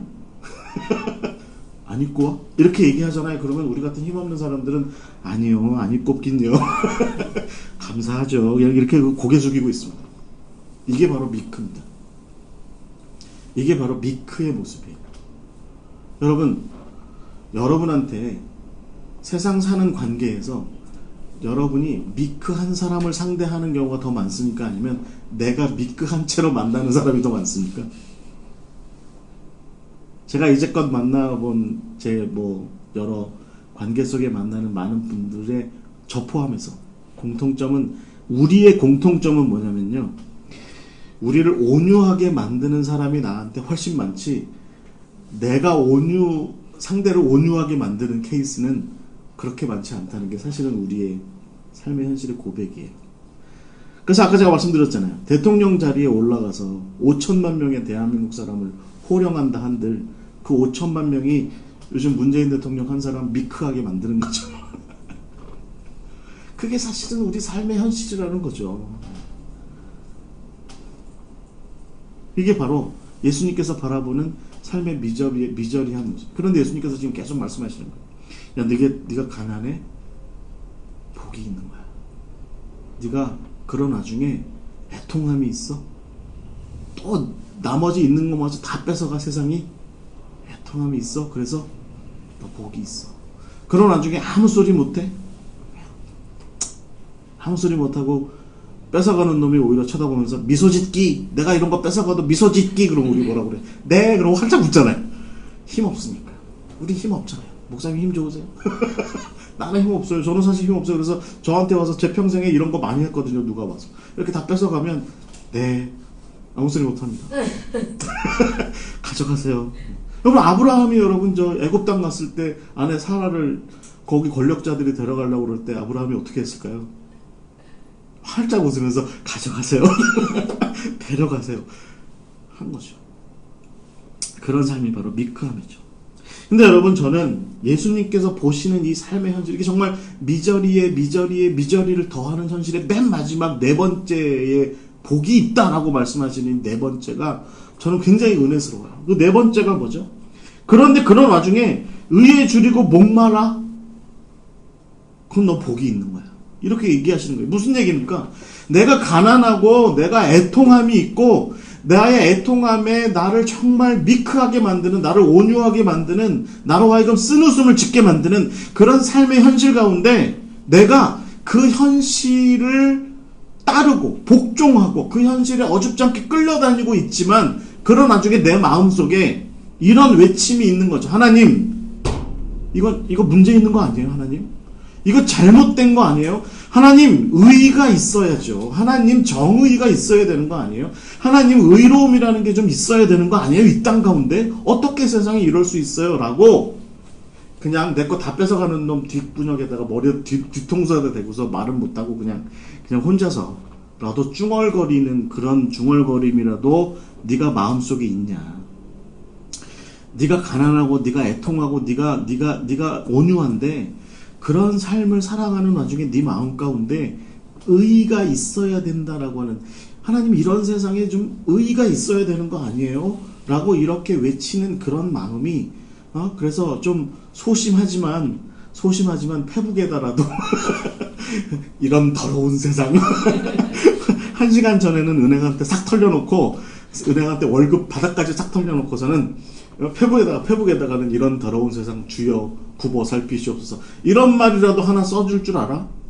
그래서 네가 그런 세상 한복판에서 그런 의롭지 못하고 그런 불의하고 그런 탐욕스럽고 그런 가증한 세상에 편승해서 어떻게 하면 이 세상이 극악스럽게 의롭지 못한 것에 휩쓸려 살아갈까라고 생각하지 않고 어떻게 하면 이 세상에 의의가 좀, 하나님의 의의가 임할 수 있을까라고 하는 걸 기도하는 가운데라도 고민하고 있어? 그러면 네가 복이 있는 거야 라고 말하는 거죠.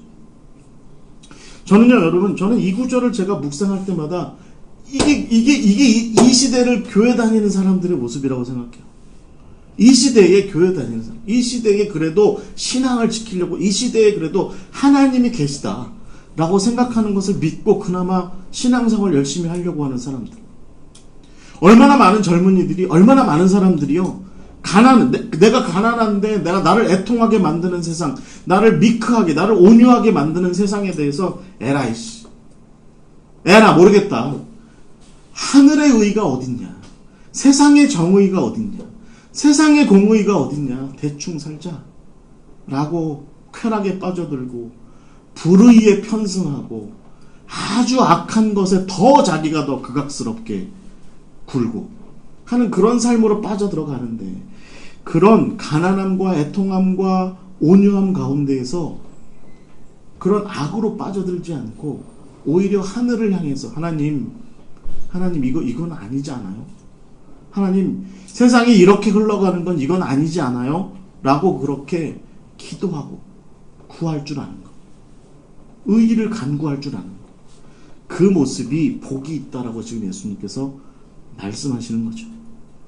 여러분, 저는 예수님께서 놀랍다고 생각합니다. 정말 우리 같은 소시민들이 사는 삶을 정확하게 꿰뚫고 계신 거죠. 아들내미 손 붙잡고 얘기하는 거잖아요. 야, 그래도 세상에 정의는 있는 거야. 너 아버지가 이렇게 당하고 살지만, 엄마가 이렇게 당하고 살지만, 그러나 세상에 정의는 있다. 너 믿음 지켜야 돼. 라고 얘기하는 그 모습이 있는 그들에게 예수님께서 지금 너희들의 복이 있다. 이렇게 말씀하고 계시는 것입니다. 여러분, 그래서 결국 이 네 번째 복이 우리한테 굉장히 중요한 거죠. 가난함에도 불구하고, 애통함에도 불구하고, 온유함에도 불구하고 지금 부르짖는 게 있는 겁니다. 부르짖는 게 있는 겁니다. 하나님, 우리가 의에 줄이고 목마릅니다. 하나님, 우리를 구원하여 주시옵소서. 하나님은 공의로우시잖아요. 하나님은 정의로우시잖아요. 하나님 도와주세요. 라고 그렇게 하늘을 향해서 외칠 줄 아는 그 삶이 바로 이 팔복의 네 번째의 모습이다라는 것이죠. 여러분, 제가 첫 번째 이야기와 두 번째 이야기를 풀어갈 때 우리가 한 가지 굉장히 중요하게 알고 살아야 되는, 성경을 읽고 살아가는 우리가, 특별히 이 산상수훈을 함께 나누는 우리가 깊이 알아야 되는 삶의 현실이 있다. 그게 뭐냐면 가인의 자손들 틈바구니에서 우리가 살아가고 있는 거다. 마치 가인의 자손 틈바구니에서 셋의 자손들이 살았던 것처럼, 또 아낙 자손들 사이에서 아브라함이 살았던 것처럼, 혹은 이집트 사람들 틈바구니, 바로의 소나기에서 이스라엘 백성들이 살았던 것처럼, 또 아수르와 바벨론과 로마의 틈바구니에서 유대인들이, 이스라엘 백성들이 살았던 것처럼, 로마의 또 압제 속에서 교회가 살아왔던 것처럼, 그런 가인의 자손들 틈바구니에서 우리가 그런 삶을 살고 있다. 그런데 그 삶의 실제가 뭐냐? 그 삶의 리얼리티가 뭐냐? 우리 그리스도인들이 적어도 기도하면서 예배 가운데 신앙생활하면서 고백하는 우리 삶의 리얼리티가 뭐냐라고 한다면, 그래, 하나님, 이런 가인의 자손들의 틈바구니에서 우리가 가난하고요. 우리가 그런 가운데 늘 뺏겨서 애통하고, 그런 가운데 우리 것을 빼앗아가는 그들 앞에 뭐 어떻게 할 힘도 없어서 온유하고요. 그렇지만 하나님, 그럼에도 불구하고 우리는 하나님을 믿어요. 라고 얘기하는 그런 삶이 바로 우리가 팔복의 네 번째까지의 삶을 살아가는, 예수님께서 너네들이 참 복되다 라고 얘기하는 그 삶이다 라는 것입니다. 여러분, 혹시 오늘 제가 함께 나누는 이야기를 들으시면서 내 삶이 그래. 내 삶이 뭐 누구 다른 사람 얘기할 게 아니라 사실은 내 삶이 그래. 내 삶이 틈바구니에 낑겨가지고 이 현대사회의 이 자본의 논리에, 정치의 논리에 틈바구니에 끼어가지고 위아래로 뜯기는 삶이야. 위에서만 뜯어가는 게 아니라 요즘엔 밑에서도 뜯어가요. 그죠? 밑에서도 뜯어가요. 윗사람만 뜯어가는 게 아니라 요즘에는 자식들도 뭐 다 떨어먹잖아요. 그렇죠. 그죠? 그러니까 뭐 줘야 좋대. 네, 줘야 좋대. 네, 자식들도요, 뺏어가되 우리를 온유하게 만들잖아요. 네. 엄마는 좋은 엄마지, 아빠는 착한 아빠지, 다 떨어먹죠. 네. 그러면서 우리 보고 계속 미소 지으래. 좋은 아빠니까, 좋은 엄마니까. 우리는 그러니까 하늘에 밖에 탐험할 데가 없는 겁니다. 하늘에 밖에. 그게 바로 그리스도인의 제자의 모습이라는 것이죠. 근데 여러분, 그런 가운데 우리가 용기를 낼 필요가 있다라고 하는 것에 대해서 7절부터 12절까지의 말씀에서 우리에게 이야기를 해요. 저는 이 부분은 뭐 복잡하게 얘기할 필요 없죠. 여러분, 우리가 앞에 4개를 이렇게 이해를 하고 나잖아요. 그러면 뒤에 4개는 제가 특별히 뭐 시간도 얼마 안 남았고요, 사실은. 특별히 간편하게 막 많은 걸 설명하지 않아도 바로 이해가 됩니다. 한번 읽어보실까요? 여러분, 5장 7절부터 12절까지 말씀에 함께 읽어보겠습니다. 시작. 긍휼히 여기는 자는 복이 있나니 그들이 긍휼히 여김을 받을 것이며, 마음이 청결한 자는 복이 있나니 그들이 하나님을 볼 것이며, 화평하게 하는 자는 복이 있나니 그들이 하나님의 아들이라 일컬음을 받을 것이며, 의를 위하여 박해를 받는 자는 복이 있나니 천국이 그들의 것이니라. 나로 말미암아 너희를 욕하고 박해하고 거짓으로 너희를 거슬러 모든 악한 말을 할 때에는 너희에게 복이 있나니 기뻐하고 즐거워하라. 하늘에서 너희의 상이 큼이라. 너희 전에 있던 선지자들도 이같이 박해하였느니라. 아멘. 그러니까 한 가지 제가 먼저 밝히고 싶은 건 뭐냐면, 구약의 사람들도 구약의 선지자들 예수님께서 말씀하시는 건 뭐예요? 구약의 사람들도 이미 이 팔복의 삶을 살았다는 거예요. 누가 그랬다는 거예요? 아브라함이 그랬고, 또 야곱이 그랬고, 이삭이 그랬고. 여러분 이삭 얘기 정말 대표적이잖아요. 뭐 블레셋 사람들한테 그 우물 다 뺏겨도 항상 그 이름처럼 미소 지은 자. 그러니까 여러분 이 이삭의 미소가 좀 이해가 되세요? 이삭의 미소가 제가 보기엔 이 미크의 미소예요. 그러니까 온유한 자의 미소. 힘이 없으니까 가져가세요. 아, 네, 괜찮습니다. 알겠습니다. 저는 또 파면 됩니다. 가져가세요. 저는 또 파겠습니다. 그러고 죽도록 파는 거죠. 다 팠더니 또 와서 또 뺏어가. 아, 네, 죄송합니다. 가져가세요. 저는 또 파면 됩니다. 3번 팠잖아요. 그래서 우물. 여러분, 부엘사바 쪽에 가보세요. 우물 파기 쉽지 않습니다. 50m 파야 돼요. 그러니까 그렇게 뺏기고 죽도록 파고. 미소 지으며. 그런 삶을 살았다는 거죠. 그러니까 그런 삶을 사는데 예수님께서 그런데 뭐라고 말씀하시냐면 너희들이 구약의 사람들도 다 그렇게 사는 삶인데 그 삶의 특징이 뭐냐면 뒤에 4개의 복이 너네들한테 있다는 거야. 너네들이 또 그런 중에도 너네들이 뒤에 4개를 하고 있는 거야. 그게 뭐예요? 긍휼히 여기고 청결하고 화평케 하고 의를 위해서 박해받기를 두려워하지 않고 박해받을 걸 뻔히 알면서도 의를 또 실천하고 그러고 살아가는 거죠.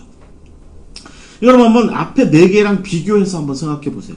보면 가난한 자가 긍휼히 여겨요.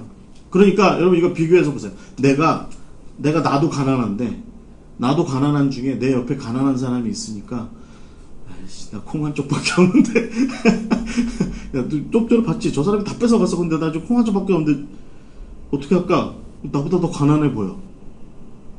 그냥 콩 다 주거나 아니면 그거라도 열심히 이렇게 잘라가지고 서로 나눠 먹거나. 그러니까 내가 가난함 가운데 있으면서 또 다른 가난한 자를 볼 줄 아는 거죠. 그리고 그들에 대해서 긍휼, 컴패션을 품는 겁니다.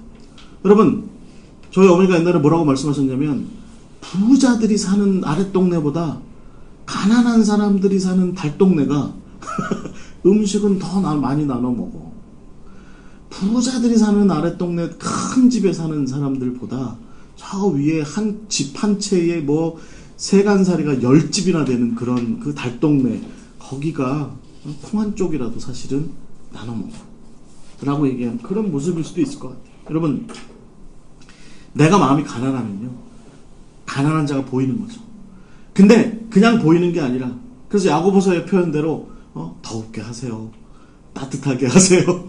배부르세요. 말만 하는 게 아니라 내가 없지만 없는 가운데 그에게 실질적으로 긍휼을 베푸는 삶이 있는 거죠. 여러분 마음이 청결한 자 내가 지금 애통해 죽겠는데 그런 애통해 죽겠어서 내가 나 하나 돌보기도 바빠 죽겠는데 지금 나 하나 내 마음 하나 추스리기도 바빠 죽겠는데 내 옆에 도움이 필요한 사람이 있어요. 그럴 때 주저없이 행동하는 거죠. 제가 뒤에 그런 얘기 하겠지만 너희가 이쪽 손이 하는 것을 반대편 손이 모르게 해라 라고 하는 말에 대한 여러분 성경에 여러 가지 해석이 있습니다. 그런데 그 중에 가장 재미있는 해석 중에 한 가지가 뭐냐면 네가 오른손이 하는 거를 왼손이 모르게 하라. 이 표현이 네가 오른손이 하는 것을 왼손이 채 깨닫기 전에 그걸 해라. 내가 같은 몸에 붙어 있는데 내가 오른손이 뭔가를 하고 있는 것을 선한 일을 행하는 것을 왼손이 채 깨닫기도 전에 그러니까 즉각적으로 하라는 겁니다. 여러분이 마음이 청결한 자의 모습이 뭐냐면 즉각성이 있다는 거예요. 그러니까 지금 마음 상태를 가만히 보세요. 나 지금 애통하고 있다니까요. 나 지금 슬퍼 죽겠다니까. 내가 지금 여자친구가 도망가가지고 지금 내가 지금 마음이 너무너무 고통스럽고 슬퍼 죽겠는데 내 옆에 상심한 자가 있어요. 그런데 내가 내 마음의 애통함을 내 마음의 슬픔을 헤아리면 그걸 다 헤아리고 나서 내가 회복하고 내가 상처받은 걸 좀 치유받고 그 다음에 이 친구를 도와주는 게 맞는데 청결한 자는 그렇지 않다는 겁니다.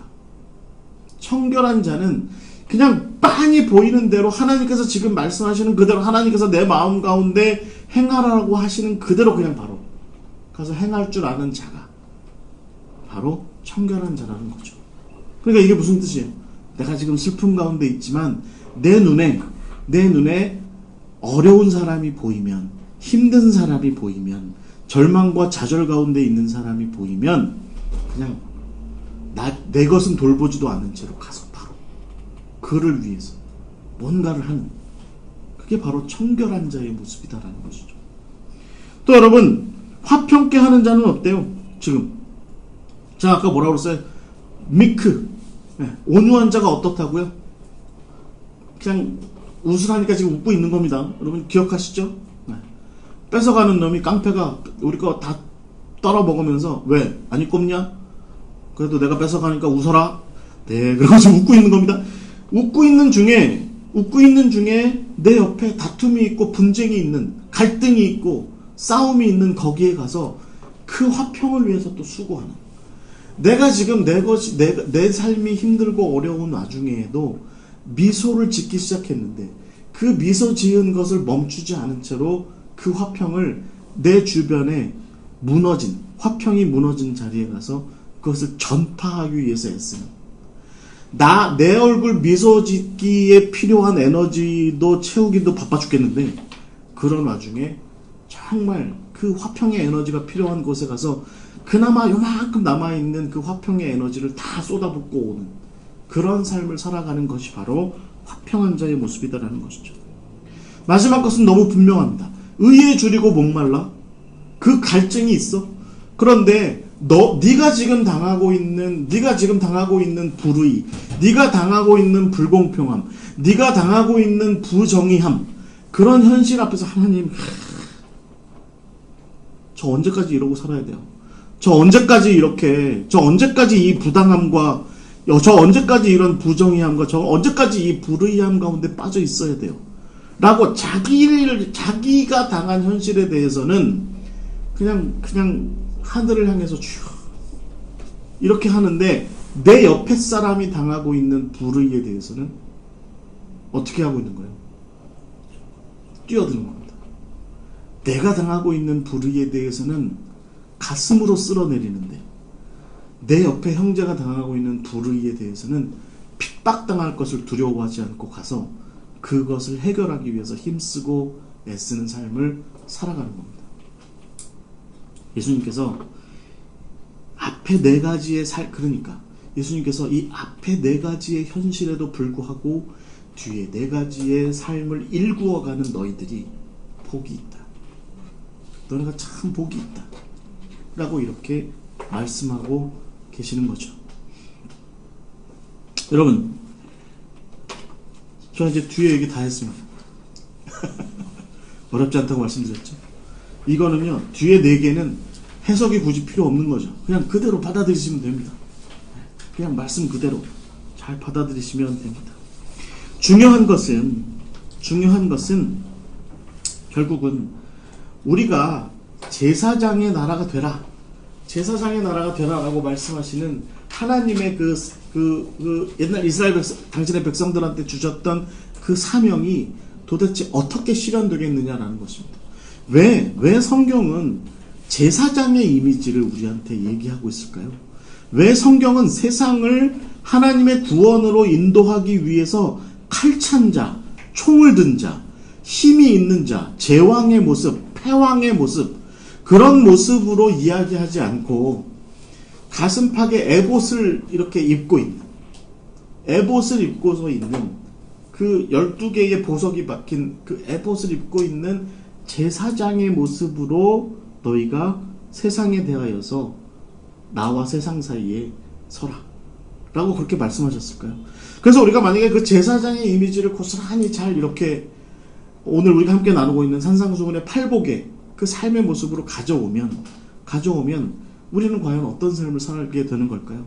만약에 우리가 이 팔복에 예수님께서 말씀하신 앞에 4개의 복에도 불구하고 4개의 삶의 현실에도 불구하고 뒤에 4개의 삶을 실현해 나아가는 그것이 복이 있는 삶이야 라고 말씀하시는 것을 제사장의 나라에 비춘다면, 그리고 우리가 적어도 베드로전서 2장 9절에 말씀하시는 것처럼 너희들이 거룩한 제사장의 나라가 되라 라고 말씀하시면서, 그것이 너희가 제사장의 나라가 되어야 되는 이유는 아름다운 덕을, 내가 너희들한테 보여주었던 십자가의 그 아름다운 덕을 세상에 선전하게 하려는 것이다 라고 말씀하신 그 구절을 적어도 이렇게 3가지를 비추어서 연결해서 생각을 해보면, 우리가 이 땅 가운데에서 제자로서 그리스도인으로서 어떤 모습을 가지고 살아가야 되는지에 대한 삶의 정체성이 고스란히 드러나는 겁니다.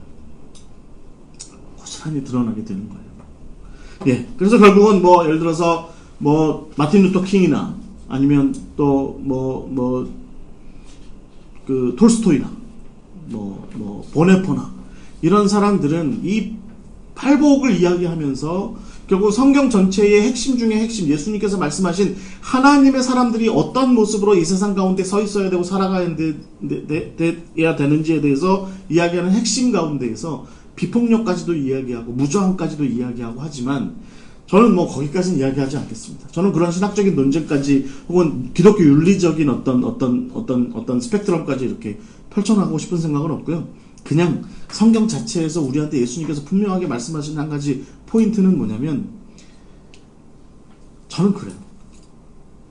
너 얼마나 잘났어. 뭐 남들 보기에는 네가 굉장히 강해 보이고 네가 보기 굉장히 세 보이고 뭐 굉장히 힘 있어 보이고 굉장히 있어 보이고 하지만 내가 보기에는 너 그냥 가난해. 내가 보기엔 너 안 가난해? 너 가난하잖아. 그리고 솔직히 너 다른 사람들 모를 때 뭐 가끔 와서 삥도 뜯기고 그러잖아. 너 그리고 그 사람들한테 뭐 대꾸나 해? 이겨먹어? 못 이기잖아. 그래서 네 자식들 앞에서는, 너 아들 앞에서는 아빠가 얼마나 힘든지 알아? 뭐 엄마가 얼마나 위대한데 뭐 이렇게 얘기하지만 사실은 뒷구녕에 가서는 울잖아. 뒤에 가서는 에이 그러면서 오늘도 나이 40 먹어서 삥 뜯겼어. 그러고 울잖아. 나이 40 먹어서도 부장님한테 당하고 사장님한테 당하고 윗사람한테 당하고 세상에 당하고 은행에 당하고 권력자한테 당하고 그러고 살잖아.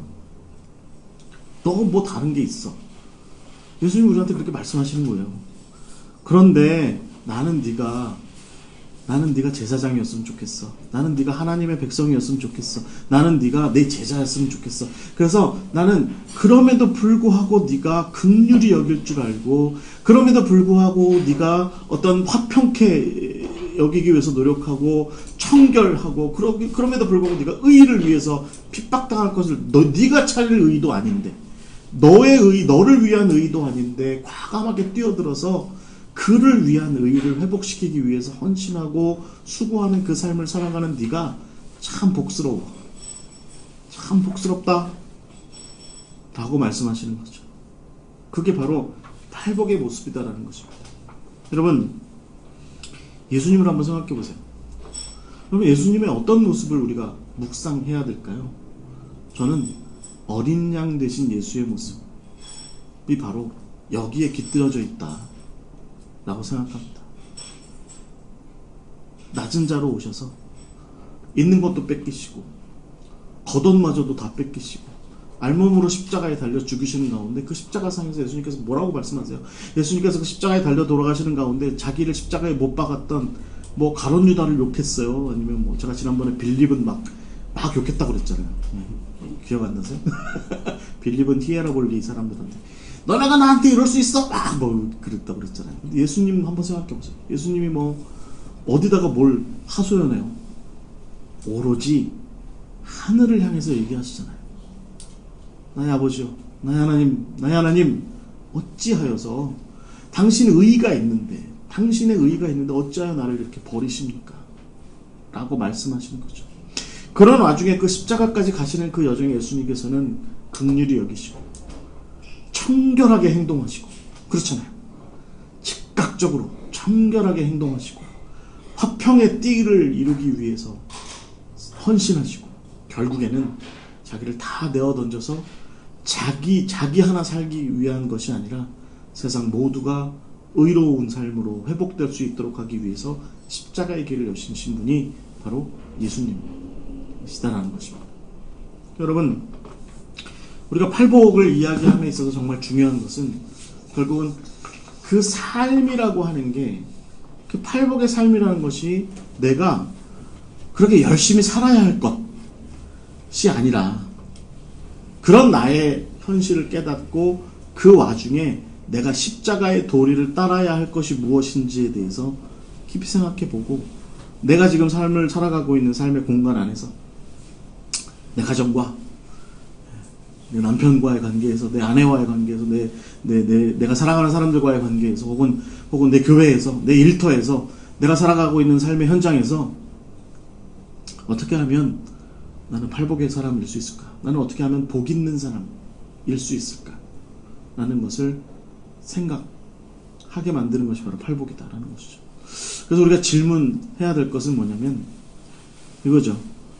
우리 각자 제자로서 서 있는 우리 삶의 공간, 우리가 제자인 것이 폭로된, 우리가 제자인 것이 드러난 그 삶의 현장 그 어딘가에서 우리는 하나님 보시기에도 혹은 세상 사람들이 우리를 보기에도 복 있는 사람인가, 복이 있는 사람인가.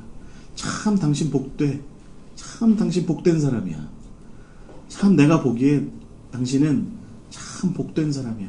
내가 당신 때문에 내가 복을 누려. 내가 당신 때문에 참 옆에서 복을 같이 누리는 것 같아.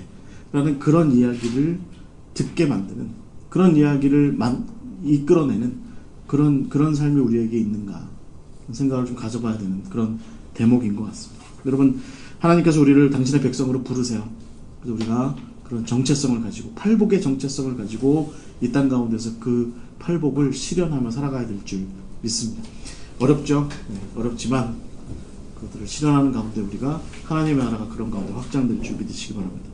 혹시 질문 있으십니까? 네. 너무 완벽해서 죄송합니다. 네. 부족한 게 많아서 질문이 없으실 줄 믿습니다. 기도하고 마치겠습니다.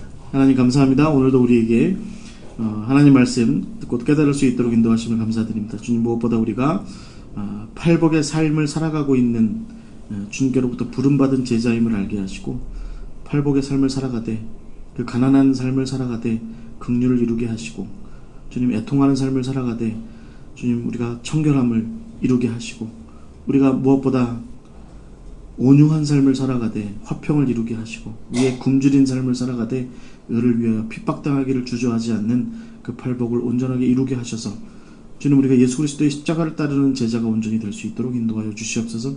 주의 부름받은 하나님의 백성으로서의 삶이 온전히 우리 가운데 우리의 정체성을 바르게 깨달음으로 말미암아 온전히 실현되는 그 일이 일어날 수 있도록 주여 인도하여 주시옵소서. 오늘 잠깐의 시간이지만 함께 팔복을 나누었습니다. 이제 앞으로 이어질 산상수훈의 모든 그 배움의 시간들, 나눔의 시간들을 통해서 더욱더 하나님과 가까워지게 하시고, 하나님의 백성으로서 주의 제자로서 부름받은 제자로서 온전히 세움받을 수 있도록 주여 인도하여 주시옵소서. 살아계시고 역사하시는 예수 그리스도의 이름으로 기도하옵나이다. 아멘. 감사합니다. 마치겠습니다.